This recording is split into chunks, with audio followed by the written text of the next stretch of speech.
Study করলে স্বাস্থ্য মন্ত্রণালয় থেকে যে আপনার ডাটাটা পাবেন যে 6 জন যদি মারা যায় তাহলে একজন হয়তো ঢাকার অথবা একজনও ঢাকা সিটির না, বাইরের থেকে বেশিরভাগই পেশেন্টগুলো ক্রিটিক্যাল অবস্থায় আসছে।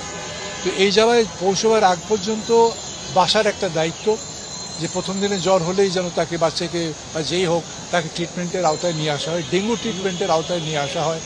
ওই ফ্লুয়েঞ্জা, হালকা একটু জ্বর, ঠান্ডা লেগেছে এইগুলো বলে যেন আমরা এই ডেঙ্গুর সময়, ডেঙ্গুর সিজনে এগুলো যেন আমরা নেগলেক্ট না করি বা হালকাভাবে না নিই।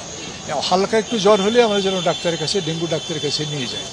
আর আপনাদের একটা বড় দায়িত্ব হচ্ছে যে আজকে আপনারা সবাই এখানে আসলেন, কিন্তু মাঝে সাঝে যদি আপনার যে ইনভেস্টিগেটিভ জার্নালিজম আছে, পাড়ায় পাড়ায়, মহল্লায় মহল্লায় যদি আপনারা প্রথমেই কাউন্সিলরকে ধরেন যে আপনার এলাকায় অপরিচ্ছন্ন কেন, তাহলে কাউন্সিলরও তৎপর হবে এবং দেখা যাবে যে ধাপে ধাপে ক্লিনার যিনি তাকেও মাঠে পাওয়া যাবে। যেমন আজকে দেখলাম ঝাড়ুর ধরন দেখেই বোঝা যাচ্ছে যে এটা একটু আগে ঝাড়ু দেওয়া হয়েছে।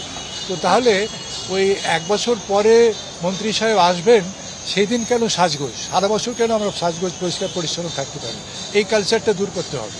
অলরেডি পরশুদিন 12টা টিম করা হয়েছে, প্রত্যেকটি টিমে 4 জন 5 জন করে আসে। তারা প্রত্যেকটি আইটেম অনেকের জন্য যেগুলো দেখার বিষয় তারা সারা শহরে দেখে বেড়াচ্ছেন। নারায়ণগঞ্জ, গাজীপুর, সাভার আশেপাশে, এদিকে আর ওদিকে চট্টগ্রাম, তার আশেপাশে যেসব জায়গায় তোমার ডেঙ্গু প্রবণ সেই সব জায়গাতে এই টিম করা হয়েছে।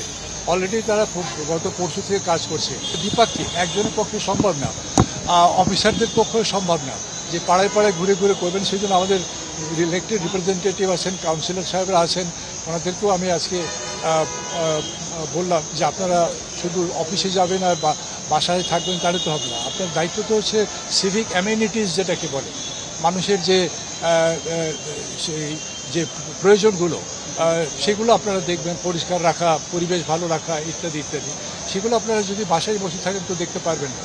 আর শুধু মিটিং করলে, মিছিল করলে তো হবে না।